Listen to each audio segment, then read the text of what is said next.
Do you ever sit down to study because you have an important exam coming up, only to find out that you don't know as much about the topic as you thought, and then you start to get stressed and anxious and overwhelmed, and you start to look at your calendar, and then you realize that you only have 3 days left until the exam. So you stress out even more, and you start to cram, you start to put a bunch of knowledge into your head within a couple of hours, and you sleep less and try to study more. And on the day where you have to write the exam, you're sleep deprived, you're stressed out, and you think that you will fail the exam. And you step inside of the classroom and you write the exam, and you do fail. A couple weeks later, you get the exam back, and your teacher's walking over to you and handing you the exam, and he's looking at you quite weirdly. And then, at that moment, you realize that you fucked up. And that happened to me so often that I came up with a step-by-step system to stop feeling overwhelmed by studying, study more effectively and faster, and now I'm able to study 8 to 12 hours a day without feeling overwhelmed. And close your eyes right now and imagine that you're able to succeed. Just imagine that you're able to write an amazing exam and you achieve the end goal you want, getting a high-paying job and a fulfilling career. Everyone is proud of you. Your parents are proud of you, your friends and classmates are proud of you, and your teacher's proud of you. That's what's possible with what I'm about to show you. And I know that you have a lot of pressure on you. Go to school 6 to 8 hours a day. We get so much homework. We have like 10 to 15 different subjects and we constantly have to study and we never really have a break. We write exam after exam. And if you don't write exams, you get an absurd amount of homework.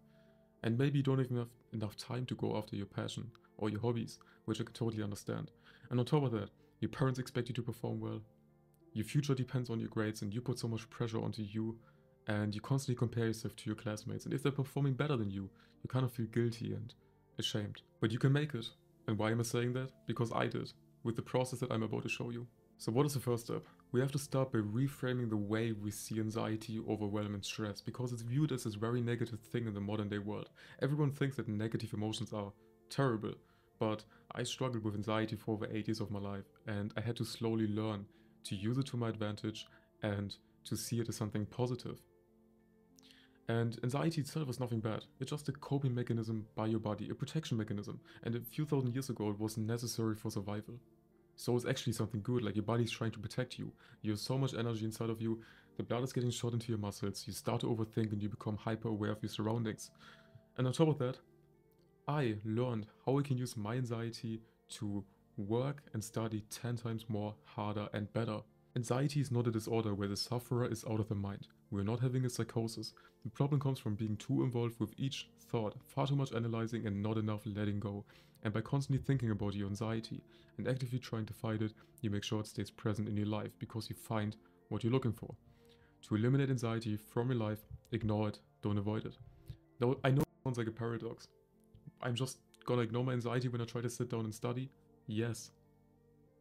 Just ignore it. Because you have to understand that you are in a tug-of-war battle against your anxiety. And when you're constantly pulling on the string, you're constantly fighting it, you're constantly using energy, after some time you will get tired.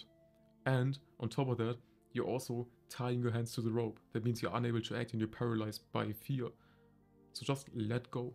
Let go of the rope, stop fighting the monster, and start to accept your anxiety for what it is. And once you let go, once you accept your anxiety, you then have the space to turn it into your advantage. And now imagine, instead of letting anxiety hold you back from studying or interrupting your studying session, you can use it to fuel your growth.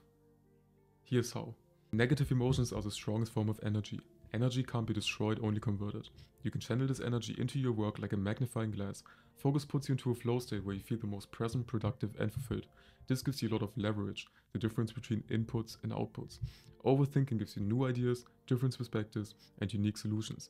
Use your awareness to pick up tiny details and analyze your problems. Become obsessed. Leverage your insecurities and perfectionism to work more, harder and better. And if you're an anxious person like me, doing nothing creates more anxiety.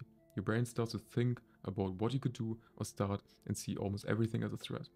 Now anxiety doesn't seem that bad, right? And if you need more help with that, you can click on the first link in the description. You can literally use it to outperform your classmates. Think about that, how crazy is that?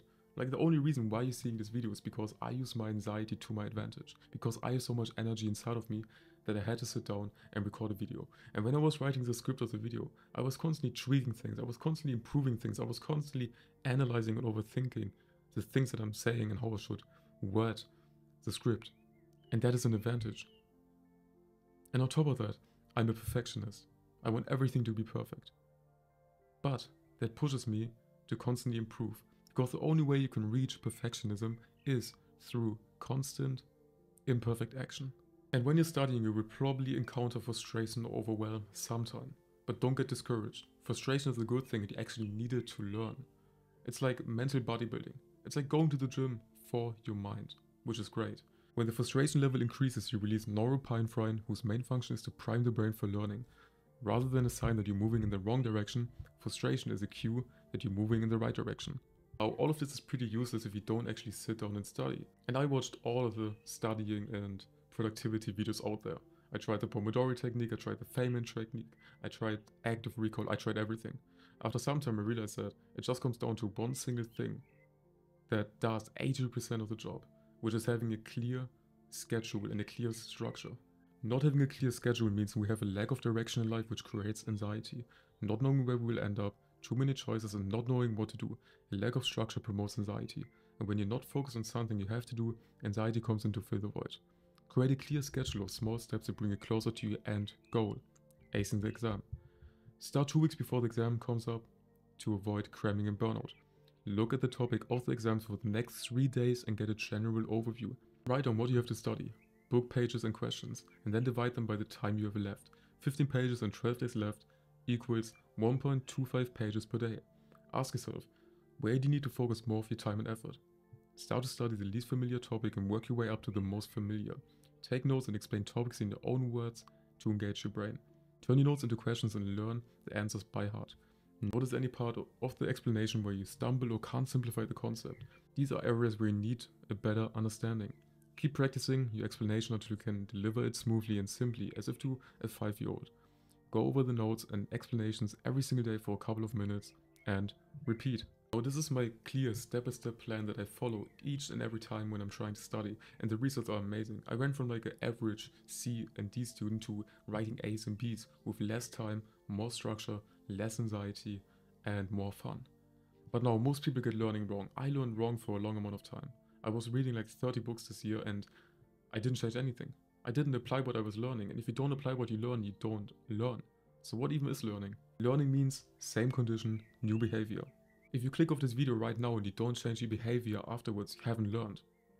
You have the same condition, writing the exam, but you don't have a new behavior. That means you haven't learned. But if you instead start to study more and implement what I said, then you have learned. You applied a new behavior for the same condition, and that is great. And now imagine you could learn more in less time. For a long time I thought that's not possible. I thought 10 hours of studying equals 10 hours of learning. But that is not the case. Your mood and the amount of focus that you have are highly impacting how much you can actually study. So how do we learn more and study less to save time? Well, we have to achieve something called a flow state. A flow state is basically where you're fully immersed in a task and you don't have any thoughts in your mind, you're fully present and you have like 100% complete laser focus. So here's how to achieve it. Set a clear goal for your studying session. Make it fun and be curious. I know this one is hard. Make it challenging and push yourself. Only focus on one task. Avoid distractions at all costs. Write down all distractions for a week, so the thoughts and emotions and your environmental distractions, and eliminate the distractions that you face the most. But you won't get into a good flow state if you're not in a good mood. Trust me, I've tried. I couldn't be productive. I couldn't get into a flow state when I was playing video games 8 hours a day, when I was eating junk food, and when I only slept 4 hours a night. I couldn't. It's impossible, so it's very important for you that when you try to study and get into a flow state, to get more work done in less time, that you are in a good mood. Meditation teaches your brain to be calm, focused and non-reactive. Exercise to reduce your stress levels and increase feel-good hormones. Sleep 7+ hours to increase energy levels and let your brain connect dots. Use sunlight to increase feel-good hormones to improve your learning, memory and attention skills. And now imagine, by implementing everything that I just told you, you're able to skyrocket your academic performance, outcompete any other student, and finally stop worrying, stop stressing. And if you want even more help, you can click on the first link in the description to join my community, Cautious Movement, where we have over 7 courses on mindset, productivity, mental health, how to ace exams, how to make friends, and you can talk to me 5 times a week. I will help you with your specific situation and coach you so you can enjoy life, worry less, and write better grades. Thanks for watching and please take action.